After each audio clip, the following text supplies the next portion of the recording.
6장 말씀을 더 이어나가도록 합니다. 지난 시간까지는 계시록 6장의 그 문자대로의 그 뜻을 대충 이렇게 살펴봤고, 이제 오늘부터는 계시록 6장에 연결되는 성경 모든 말씀들을 이렇게 좀 자세히 살펴보는 시간을 가질 겁니다. 자료 말씀의 1번 자료 이어서 나가겠습니다. 지난번에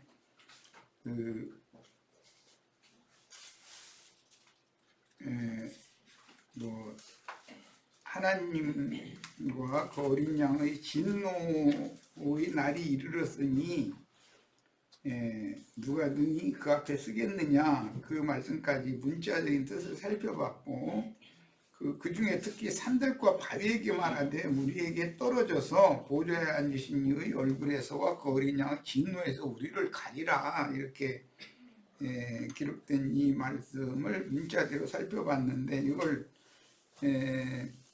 인식을 좀 하고 넘어가야 앞으로 나가는 말씀에 대해서 흐름을 이해할 수가 있기 때문에, 이 말씀은 원래 에스겔 38장 17절에서 23절 사이에 나오는 이 말씀에서 이게 인용한 건데, 에스겔 38장 본인의 성경으로 다 펴서 38장 19절 20절을 읽어보겠습니다.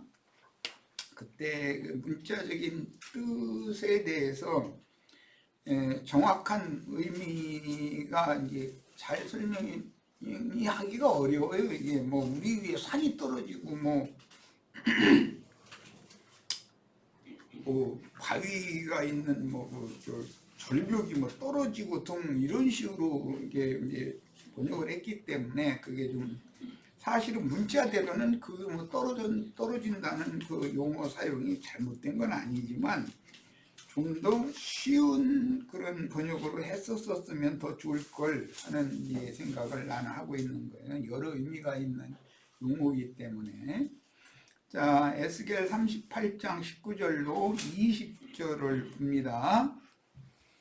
내가 질투와 맹렬한 노여움으로 말하였거니와 그날에 큰 지진이 이스라엘 땅에서 일어나서 바다의 고기들과 공중의 새들과 들의 짐승들과 땅에 기는 모든 벌레와 지면에 있는 모든 사람이 내 앞에서 떨 것이며, 모든 산이 무너지며 절벽이 떨어지며 모든 성벽이 땅에 무너지리라. 그랬어요. 여기 모든 산이 무너지고 절벽이 떨어지고 모든 성벽은 또 무너진다.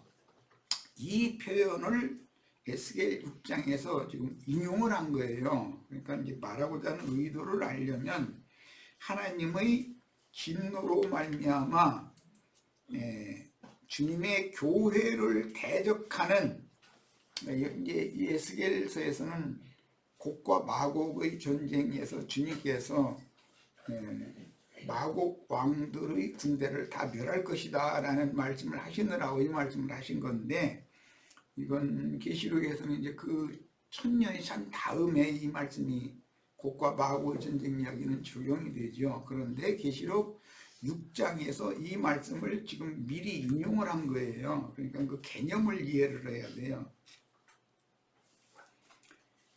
보좌에 앉으신 이와 하나님의 어린 양의 진노가 왜 왔는가? 이것은 하나님의 사랑을 받는 이스라엘을 마곡의 군대를 지휘하는 마곡 왕인 곡이 침공을 했기 때문에 하나님이 이제 참다 이제 노가 극도로 발한 거예요. 그래가지고 적군들을 그렇게 다 이제 물리칠 때 그 특징이 뭐냐면, 산을 무너뜨리고 절벽을 또 떨어뜨리고 모든 성벽을 다 이제 무너지게 한다는, 주저앉게 만든다, 이제 이런 용어예요. 이 세 가지의 방식으로 자기 백성들을 침공한 그 원수의 군대를 멸하겠다는 뜻이에요, 지금.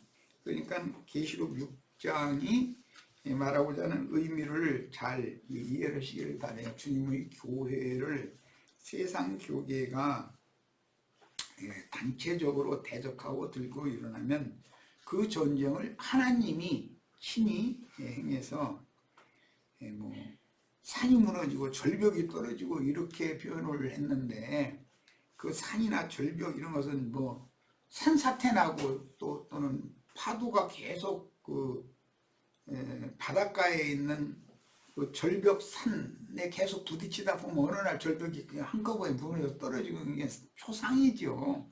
그런 것처럼 견고하고 높은 위치에 있는 세상 교계의 지도자들과 그 우상 잡신들의 신전인 성당이나 예배당을 이와 같이 다 무너뜨려 버리겠다, 심판해 버리겠다, 지금 그 말씀을 이렇게 비유적으로 하신 거예요. 그러니까는 주님의 교회를 대적하고 증인들의 복음 전파를 회방하고 하는 것에 대해서 하나님이 계속 참고 놔두는 건 아니다라는 것을 알 수가 있는 거예요. 진노의 큰 날은 이렇게 발현이다라는 거예요. 자, 그 말씀을 잘 이해하신 다음에 이제 자료 말씀으로 들어갑니다. 이제 쉽게 하겠습니다. 7인으로 인봉되었던 성경의 결론 부분인 작은 책이라고 나오는 건 계시록 부분을 말하는 거예요. 작은 책의 큰 뼈대는 7인과 7나팔과 그 다음에 7대접으로 구성이 되어졌고, 그 중에 처음 4인은 4생물이 그 한 인이 떼어질 때마다 이런 일이 있을 것이다 라고 그 4번째 인까지는 경고의 나팔을 불게 하셨어요. 그런데 나머지 3인은 뭐 계시록에서는 지금 요한복음 이리 오라 해가지고 그 이는 열린 책을 주는 얘기인데, 그것은 주인들에게 열려진 계시록 말씀을 즉 계시를 해주셨다 그런 말이죠. 계시를 받은 종들을 보내가지고 경고의 나팔을 4인까지 계속 불게 하는 거예요. 그리고 나서는 때가 차면 5째, 6째, 7째 이는 하나님이 그 경고의 나팔과 같이 세상 교계와 세상 나라에 집행을 한다라는 내용으로 구성이 되어 있는 거예요. 이런 의미를 잘 이해하시기를 바라요. 7인은 주의 초림으로 시작된 신약경륜의 계시를 위해서 천국이라는 건 메시아의 왕국을 말하는 거예요.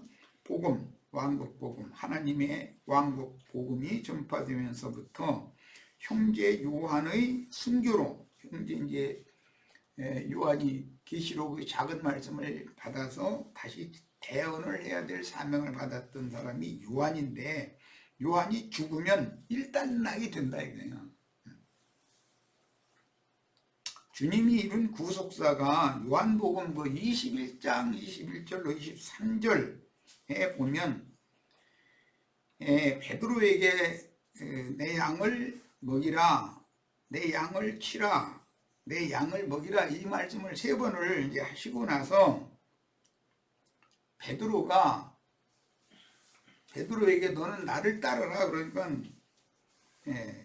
베드로만 주님을 따르어야 되는 줄 알았는데 그 뒤에 요한이 절레절레 따라오니까 그러면 저 사람은 어떻게 되겠습니까? 하고 물어봤다는 거예요. 그러니까 베드로와 요한과 예수님은 2증인, 3증인일 때 나오는 그 대표성을 갖는다는 걸 알 수가 있죠.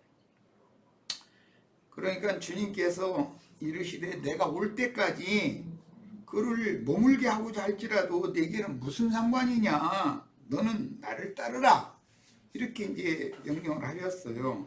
그러니까 복음 전파를 맨 먼저 시작할 사명을 받은 사람은 개척자죠. 이 사람은 베드로라는 걸 알 수가 있고, 주님이 주신 작은 책 말씀의 그 복음 전파를 마무리할 사람은 요한이다라는 걸 알 수가 있는 거예요. 그 증인들이라는 개념을 이해하는 데도 이제 큰 도움이 돼야 돼요. 이 말씀이 형제들에게 나가서 그 제자는 죽지 아니하겠다라고 이렇게 오해해서 전해진 거죠. 그러나 예수의 말씀은 그가 죽지 않겠다 하신 것이 아니라, 요한도 죽긴 죽는 거예요. 베드로도 죽지만. 그런데 어떠한 죽음으로 하나님께 영광을 돌릴 것이냐라는 말씀이 마지막에 나오니까 일반적으로 죽는 게 아니죠. 하나님 말씀과 같은 그 말씀의 증거를 인하여 목배임을 받아서 죽는 죽음을 말하는 거예요. 그런데 예수님은 그가 죽지 않겠다라고 하신 것이 아니라, 내가 올 때까지 그를 머물게 하고자 할지라도 내게는 무슨 상관이냐, 이 의미로 말한 것이다 라는 거예요. 설명이 돼 있어요. 그러니까 죽는 것은, 주의 증인이 죽는 것은 주님의 오심과 관계가 있다라는 말이죠. 그러니까 말씀이신 주님이 작은 책의 봉함되었던 말씀이 열리는 말씀을 통해서 매 세대에게 주님이 보낸 증인들이 죽으면 그게 주님의 오심이다 이거예요. 이것을 잘 이해를 하셔야 돼요. 이 문제를 잘 해결하지 못하면 앞으로 이제 나가는 계시록 전체의 흐름을 이해를 하는데 혼동이 와요. 왜냐하면 세상 교계 사람들은 몇 년도 몇 월 며칠 날 주님이 뭐 구름 속에서 뭐 나팔 부는 천사들 보내가지고 막 어디로 오고, 뭐 자신들은 그때 죽지도 않고 뭐 뿅 오고 어디로 좋은 데로 휴거되고, 이런 식으로 이게 혼잡시킨 것이 2000여 년 동안 거짓말이 계속 유포가 돼 있기 때문에, 주님의 오심이라는 게 도적같이 오시는 면이 영으로 오시는 면이 있고, 그 이제 기독교계는 공중재림이다 이러죠. 공개적으로 나타내시는 면이 있어요. 그 공개적으로 나타내시는 면은 역사상의 심판을 집행하시는 역사의 주인으로 오시는데, 실제로는 마지막 증거자로 보냄을 받은 주님의 종이 순교를 하는 것이 말씀이 응하는 것이다 말이에요. 그 순교가 있어야 그 다음에 원수 갚는 것이 이제 있는 거예요.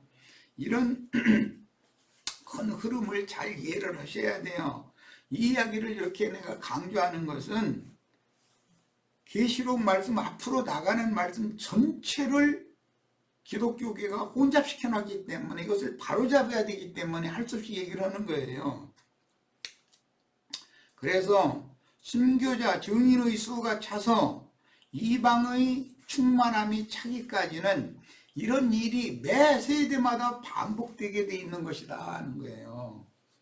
예수님이 몇 년도 몇 월 며칠 날 독생자로 오셨던 것처럼 어디에 뿅 하고 나타나고 그렇게 오는 게 아니단 말이에요. 절대로 이미 도적같이 오셨고, 즉 공중재림이 이미 되어 있고, 그 다음에 저 세상 교계가 말하는 지상재림이라는 것은 뭐냐, 주님의 봉함된 말씀을 주님께 받아서 대언을 하던 증인들이 순교하는 그 자리에 주님이 오시는 거단 말이에요. 이건 이미 복음서에서 예수님이 예언을 했어요. 죽음이 있는 곳에는 독수리들이 모이느니라 라고 예언을 해놨어요. 이런 말씀을 전체를 이해를 해야 계시록 19장에 가면 큰 나라의 전쟁이 종결되고 거짓 선지자와 짐승들이 다 심판을 받고 그 모든 자들이 그 시체를 공중의 새들에게 줘버린다고 그랬어요. 그 말씀까지 쭉 연결을 해야 되기 때문에 계시록 6장 말씀을 상세하게 이해하지 못하면 앞으로 나가는 말씀을 증거를 할 수가 없어요. 왜냐하면 세상 교계가 이것을 완전하게 딱 가려놔 버렸기 때문에. 그래서 오해 없이 들어야 되기 때문에 이걸 강조한 거예요. 자, 이제 그런 관점을 가지고 한 줄기의 흐름을 따라서 지금부터 이제 나갑니다. 계시록 6장은 앞으로도 아마 몇 달 걸려서 말씀을 나누게 될 거예요. 그러면 계시록 한 권을 다 띈 거나 사실은 마찬가지지만 그것도 큰 어떤 거점들을 이렇게 짚어놓고 나서 7장 이후로 이제 나가야만 하기 때문에 할 수 없이 이렇게 하는 거예요. 계시록 6장에서는 첫째 인부터 여섯째 인까지가 개봉이 되죠. 계시록 6장은 여섯째 인까지 열리는 얘기잖아요. 일곱째 인은 계시록 7장에서 이어서 열리는 것이 아니라 7장 건너 8장에서 열려요. 8장 1절에 일곱째 인이 떼지는 얘기를 이제 다시 연결은, 그러니까 계시록 6장의 역사적인 진행의 연결은 8장으로 가야 되는 거죠. 그런데 중간에 7장이 삽입이 돼 있어요. 7장은 오는 새 세상의 새 땅에서 사역을 해야 할 사명을 위임받은 이스라엘 12지파에게 인을 쳐서 영원한 복음을 오는 새 세상은 세상 나라 백성들을 마국 백성이라고 그러죠. 마국 백성들에게 전파할 복음의 제사장들에 대한 계시가 6장과 8장 사이에 삽입이 돼 있다. 그러면 여섯째 인과 일곱째 인 사이에 이스라엘 12지파의 신앙 회복, 그들에게 그 영의 인침이 있게 된다는 것을 알 수가 있어요. 그러면 우리는 지금 그 사명을 수행을 당연히 해야 되는 그런 사람들이다. 그런 상황에서 신앙생활을 하고 있다. 이런 것을 이해를 꼭 하셔야 돼요. 그래서 나는 오래전부터 특히 이 계시록 말씀은 전 세계가 공용어로 사용하고 있는 영어로 잘 번역이 되어져 가지고 온 땅에 전파가 되어지면 이스라엘 12지파는 당연히 미국에 제일 많이 사니까 전 세계 흩어져서 살고 뭐 이제 팔레스타인 땅에 돌아와서 나라를 세운 사람들도 있지만 미국에 제일 많이 살죠. 영어로 읽혀져야 자기 동족에게 당연히 전도가 된다고 난 믿고 있는 사람이에요. 그러면 이것은 누군가는 이 일을 해놔야 된단 말이야. 털을 닦아야 되는 것이거든. 하나님의 경륜은 이루어져야 되는 거니까. 그러니까 이런 원대한 꿈을 우리들이 다 동역을 할 수 있는 결사심이 필요해요. 인생 전체를 위해서 투자를 해야 되는 거예요. 꼭 그런 은혜가 임하기를 바라요. 그때가 되면 세상 재물도 많이 쓸 때가 써야 되겠죠. 예를 들자면 문서로 되어 있는 좋은 책을 이렇게 만들려면 거기에 전문가들이 있어야 되는 것이고 그들이 그걸 생업으로 삼아야 되잖아요. 그 책을 팔아서 살아야 되니까.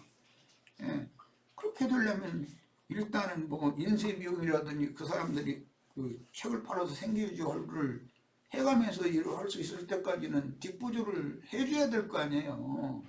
그건 1, 2천만 원으로 되는 문제가 아니죠. 이것은 대덕 단위로 들어가야 되는 그런 현재 돈 액수로 보자면 그런 어마어마한 사업이 되는 거예요. 그리고 요즘에는 이제 다행히 전자책이라는 것이 발전이 돼 있기 때문에 인터넷상으로 문서를 입력을 해가지고 그것에 접속을 하는 사람에게 인쇄를 얼마씩을 돈을 얼마를 내고서 봐라. 이거는 꽁으로 보여주는 건 아니다. 이제 이렇게 하면 또 생계유지가 자연히 될 거니까 이제 여러 가지 방법이 있을 거예요. 그러나 이제 나는 그런 구체적인 것까지는 내가 지금 다 할 수 있는 그런 형편도 아니고 나는 어쨌든 이 기초 털을 닦고 놔둬야 이 일이 이루어질 거라고 믿기 때문에 내가 할 일은 내가 할 몫을 나는 다 해놓고 죽여야죠. 난 그것만 생각하는 사람이에요. 자, 이제 대충 말씀드렸고 이어서 이제 큰 환란이 임한 이방인의 때를 계시록 7장은 크게 두 달락으로 되어 있죠. 앞에는 이스라엘 12지파에게 인을 치는 내용이 앞부분에 나오고 뒷부분에는 아무라도 능히 그 수를 헤아릴 수 없는 수많은 사람들이 어린 양의 장막에 들어서 구원하신 어린 양을 찬양하는 내용으로 이렇게 두 달락이 되어 있죠. 그러니까 거기에서 수를 헤아릴 수 없는 그 수많은 무리는 현세의 세상 사람들이 아니고 세상이 새롭게 된 새하늘과 새 땅, 땅에 거하는 세상 사람들이에요. 그 중에서 입맞은 12지파를 통해서 복음 전파를 듣고 구원의 은혜를 찬양하는 사람들이란 말이에요. 그러니까 오는 한 세상이 또 새로 펼쳐진다라는 것을 이해하셔야 되고, 우리는 현세를 종결하기 위한 그런 막다른 과정에서 지금 살고 있다, 이런 위기감을 다 가지시기를 바라요. 자, 그래서 세상 교계와 세상 나라 심판에서 살아남은 큰 무리인 새 세상의 계시록 6장은 최종적으로 이제 심판의 때가 이르렀다고 그랬으니까, 그 심판의 때가 이르면 이제 전개되는 내용에 보면 짐승 때인 것이죠. 그리고 그때가 바로 부활의 때단 말이에요. 예언된 새 세상의 오른편 양들을 위하여 그 영이 지천사들과 함께 임하여 어린 양의 새 장막이 되어주시고 목자가 되어주시려 하는 내용이 계시록 7장의 하반부에 나옵니다. 예수님의 사역 말기에 심판 선고를 받았던 그때 당시 예수님이 이 생에서 사역을 할 때 당시의 예루살렘 성과 이스라엘이 로마의 침공으로 예루살렘 성과 성전이 무너졌고 얼마 지나서 이스라엘 나라가 지구상에서 멸망해 버렸어요. 없어져 버려요. 멸망이라는 말은 사라진다, 없어진다 이 말이야. 그런 것 같이 교회 시대의 끝에는 내 생물이 된 증인들의 예언을 이루심으로 이방인들의 세속교회는 큰성 바벨론이 일단 무너지고 예루살렘 성이 무너진 것처럼 무너지고, 그 다음에 세속교계가 그런 방식으로 멸망하고 이어서 세상 나라가 불대접의 심판을 당하게 마련이다 이거예요. 그러고서도 살아남은 자들이 있는 거예요. 이제 그들이 오는 세상의 메시아 왕국의 새 땅에 하나님의 어린 양의 백성들이 되는 거예요. 우리는 그때 지천사들이니까 하늘의 기업을 받아요. 우리는 하늘에 간직한 기업을 받는 자들이니까 다 함께 우리는 그 하늘의 기업을 상속받는 후사들이 되셔야 돼요. 이게 하늘에 기록한 장자들의 종의 교회라는 거예요. 이 교회라는 것이 너무 비밀스러워요. 교회 시대의 끝에 영원한 복음을 맡아서 온 땅에 보내심을 받은 증인들의 나팔소리로 그 영이 되신 주님이 온전케 된 의인의 영들인 세라핌 치천사들과 함께 세상 끝의 이스라엘 12지파에게 임하여 인을 치고 그들에게 새 세상의 양무리를 목양하는 복음의 제사장 직분을 수행하게 하십니다. 인 맞는다라는 말은 성령으로 인을 친다, 뭐 성령을 받는다라는 말, 이 말은 사실은 복음 전파를 들을 때 영으로 깨닫고 마음에 믿어지는 것을 의미하는 거예요.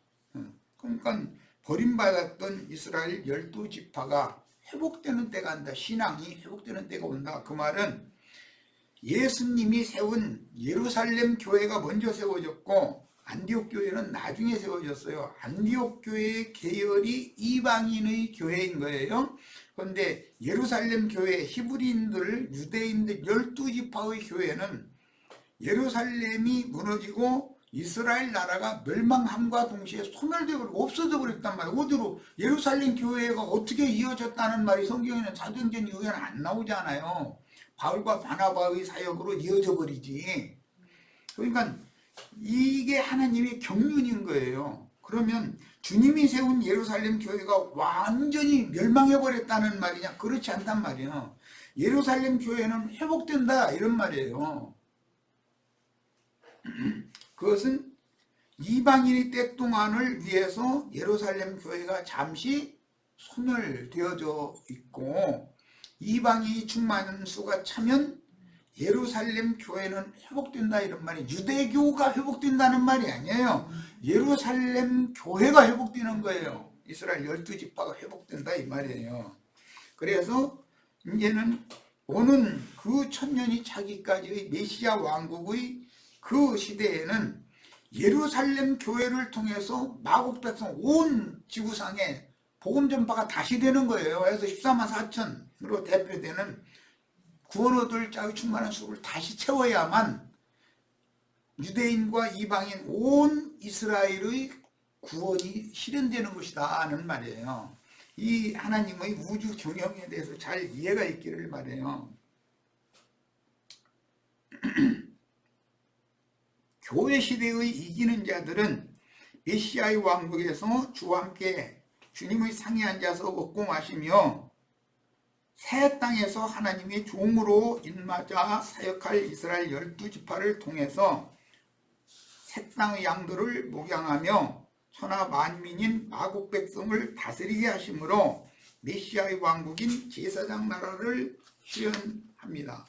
이것이 이방인의 때에 구원을 얻고 이기는 자가 되어져서 천국 곳간에 들어갔다가 주와 함께 오는 세상에 다시 오게 되는 우리 형제 자매님들이 받을 하늘에 간직한 기업이란 말이에요. 이게 영적 기업을 받는다. 우리는 회복될 이스라엘은 처음부터 그들은 땅의 기업을 받는 것이 하나님의 정하심이었으니까, 가나안 땅을 이스라엘은 상속받는다고 되어 있고, 우리는 주와 함께 하늘에 앉혀진 바가 되어져서 하늘을 상속받는 거예요. 그러니까 이방인들 중에 이기는 자들은 하늘을 상속받고, 하늘의 기업을 상속받고, 혈통적인 아브라함의 자손들 중에 구원을 얻은 자들은 땅의 기업을 상속받는 거예요. 그래서 장자의 복을 빌어주는 말씀에 보면 하늘의 이슬 땅의 기름짐 두 가지를 항상 해요.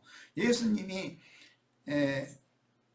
완전한 상속자로서 아버지께서 준비하신 기업을 축복으로 받아가지고 오셨을 때 하늘과 땅의 모든 권세를 내가 받았다 이렇게 말씀하셨어요. 이 의미를 잘 이해를 하시기를 바라요.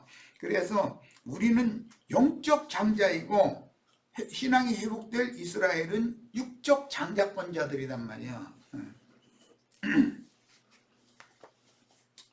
자, 이어서 8장부터 7째 인의 내용인 7나팔로 이어지는데 9장까지는 6나팔이 소개되고 10장에서 요한에게 삽입장이죠. 이제 열린 작은 책을 주시고 소화시킨 후에 다시 나가서 많은 물에 식물을 던지는 예언을 다시 하라고 보내심을 받고 11장에는 두 증인이 되어지죠.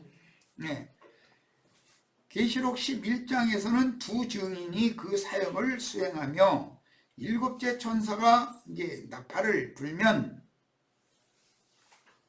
교회 시대는 끝나고 세상 나라가 주와 그 그리스도의 나라가 되어 그 천년이 차기까지 메시아의 왕국이 세상에 나타날 것이라는 것을 선포합니다. 그런데 그 7나팔도 처음 4나팔이 있고 뒤에 3나팔이 있는데, 뒤에 3나팔은 공중에 날아가는 독수리가 불 3나팔이 있다 이랬고, 독수리들이 공중에 날아가면서 화가 있을 것이다 라고 이제 경고를 하는 그런 내용이 이제 이어지게 돼요. 그 독수리의 경고가 역사상에 실현되는 것이 이제 계시록 16장에서부터 19장까지 땅에 불대접을 쏟고 바다에 불대접을 쏟으면 땅이 불심판을 받고 그건 저주받은 땅이에요. 저주받은 하늘 땅 전체가 이제 심판을 받고 바다도 불바다가 되어서 이제 심판을 받는 거예요. 그러고 나야 새 하늘과 새 땅이 오는 것이란 말이에요. 이런 성경의 흐름에 대해서 계시록을 읽을 때는 각 장마다 흐르는 말하고자 하는 의도를 정확하게 아셔야 돼요. 어디에서 어디까지 연결하다가 거기에 삽입장이 있고 그 다음부터 다시 앞에 장에서 다시 연결을 하다가 어디 부분에 가면 삽입장이 나와요. 그리고 나서 다시 앞에 장에서부터 또 이어져 나가고 이렇게 구조가 되어 있어요. 자, 그 내용이 13장부터 19장까지 즉 세상 나라와 세상 교계와 심판이 집행되는 내용이 이제 19장까지 이어지고 세상 교계와 세상 나라 심판이 집행된 이후에 인맞은 이스라엘 12지파와 큰 환란에서 나온 큰 무리 이것은 오는 그 천년이 차는 새 세상의 새 땅에 구원 얻은 마곡 백성들이에요. 그 천년의 지상세계를 그들은 상속받고 그들이 지상세계를 상속받았을 때 우리는 이미 하늘에 간직한 기업을 상속받은 지천사들이 되어서 주와 함께 새 세상을 다스리는 자의 대열에 있어야 되는 거예요. 주님과 함께 보좌들에 앉아서 이스라엘 12지파를 심판하고 또 마곡 백성들을 먹이고 기르고 또 치리하고 하는 왕노릇을 할 수 있어야 된단 말이에요.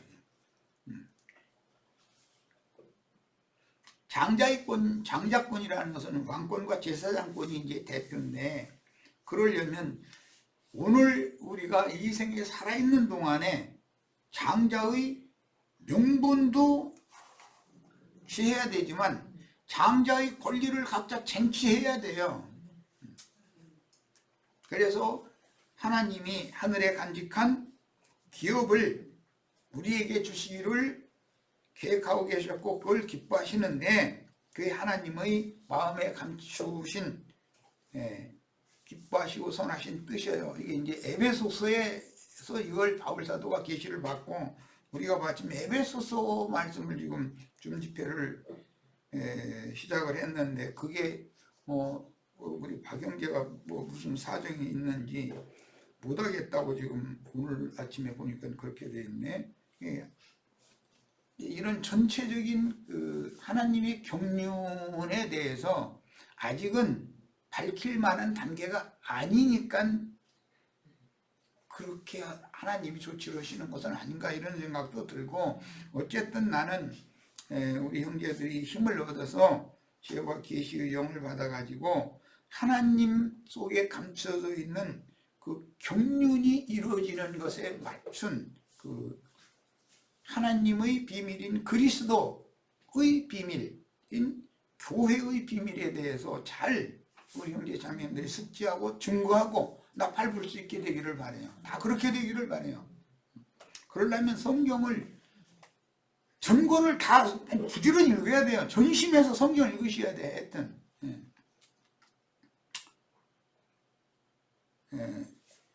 그리고 기왕에 이제 시작했으니까 내가 바라기는 우리 박영재가 잘 빨리 새 힘을 얻어가지고 말씀을 잘 이끌어 나갈 수 있기를 바라고 형제들은 또 이제 보충하고 채우고 다 이렇게 해서 큰 은혜들이 다 임하기를 바랍니다. 에베소서, 빌립보서, 골로새서는 바울 사도가 말씀을 받아가지고 증거한 말씀의 핵심 내용들이 거기에 들어있어요. 그 말씀을 정확하게 숙지하지 않으면 계시록을 해석해낼 수가 없는 거예요. 그게.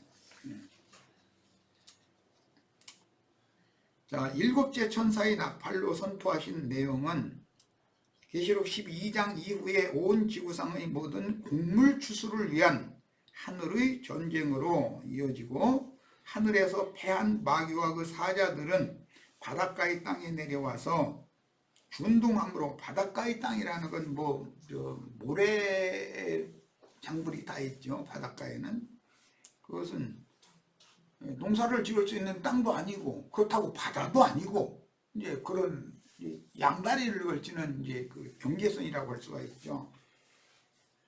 그런 신앙인들이 오늘날 이제 교계의 대부분이잖아요. 그게 양다리를 걸치는 거. 한 발은 땅을 밟고 한 발은 바다를 밟고 이러고 있는 신앙인들이 많은데 힘센 천사가 한 발은 땅을 밟고 한 발은 바다를 밟았다는 거예요. 그러니까 기독교도 전부 그분의 발 아래 발등상 삼아야 되는 것이고 세상 나라도 당연히 그분의 발 아래 발등상 되어져야 된다 이 말이죠. 온 지구상에 전쟁의 불바람을 일으켜 가지고 이제 그들이 피바람을 불게 하여 세상 교계와 세상 나라를 심판하는 도구로 그들이 쓰임을 받는다. 그리고 나서 예언된 메시아의 왕국 새 세계가 실현이 되는 거예요. 이렇게 계시록이라는 건 간략하게 돼 있지만 이렇게 복잡해요. 그러니까 계시록 6장 말씀을 그냥 문자대로는 내가 이제 몇 시간을 걸쳐서 말씀을 나눴지만 그렇게만 하고 넘어가 버리면 다 아는 것 같이 이렇게 오해하면 안 돼요. 그럼 큰일 나는 거예요. 앞으로 나가는 이런 구체적인 내용을 이해시키기 위해서 우선 문자적인 의미를 알아야 되니까 그렇게 간략하게 말씀을 나눴었던 거예요. 그러면 앞으로는 이미 문자적인 말씀을 살폈던 것을 구체적으로 펼쳐서 살펴보는 거예요. 이제는 열린 책을 살피는 거예요. 앞으로는. 계시록 13장에서는 두 짐승의 때가 시작이 되고 이것도 요약이에요. 14장에서는 짐승의 미혹을 이긴 자들이 하늘의 시온산으로 데려감을 받은 곡식과 포도주 틀에 던진 가라지무리인 악한 포도송이가 거두어져 자기 곳으로 들어가므로 이방인의 때를 종결하십니다. 15장에는 불이 붙은 유리바다 위에 서서 어린 양의 노래로 구원을 감사하는 이야기가 나오고 16장에서 19장까지는 7대접 심판이 세상 교계인 큰 음녀에게 집행되고 세상 나라도 예언과 같이 불대접 심판을 받고 어린 양의 혼인 준비가 완료되었다라고 선포하여 이방인들의 교회 추수가 끝났음을 선포하는 말씀이 계시록 19장에 나오고 이제 영적 전쟁을 실행해서 짐승나라를 다 심판해버리는 말씀이 19장에 나오죠. 그리고 계시록 20장에서는 무저갱을 열고 마귀와 그 사자들을 가두는 내용과 그 천년이 차기까지 예언된 메시아의 왕국이 실현되고 그 천년이 찬 후에 있을 당세의 심판 때인 지구상의 인류 역사 최후 심판에 관한 내용이 나옵니다. 곡과 마곡의 전쟁이 있고 그 후에 크고 신 보좌의 심판 때가 대설된다 이렇게 표현이 되어 있어요. 사실은 곡과 마곡의 전쟁 자체가 그게 심판 때예요. 하나님의 심판은 항상 기근과 역병과 전쟁 세 가지가 사용된다라는 걸 염두에 두셔야 됩니다. 계시록 이제 21장에서는 어린 양의 신부가 단장된 모습이 소개되고 거룩한 성 새 예루살렘이 어린 양의 신부라고 표현이 되어 있죠. 그 천년이 차기까지 왕국이 지상으로 내려오는 모습을 보여주며 거룩한 성 새 예루살렘이 지상에 내려오는 것이 주님의 말하자면 공개적인 재림이에요. 이것은 하나님 말씀과 저희 가진 증거를 인하여 복배임을 받은 자들의 수가 차야만 이 일이 있는 거예요. 그 다음에 마지막 계시록 22장에서는 현세의 이방 교회들을 격려하여 이기는 자들이 되라는 말씀으로 작은 책을 마감하여 창세기에서 시작한 성경 전권을 마무리를 하는 이런 구조로 되어 있습니다. 자, 첫 시간 여기까지 해서 마칩니다.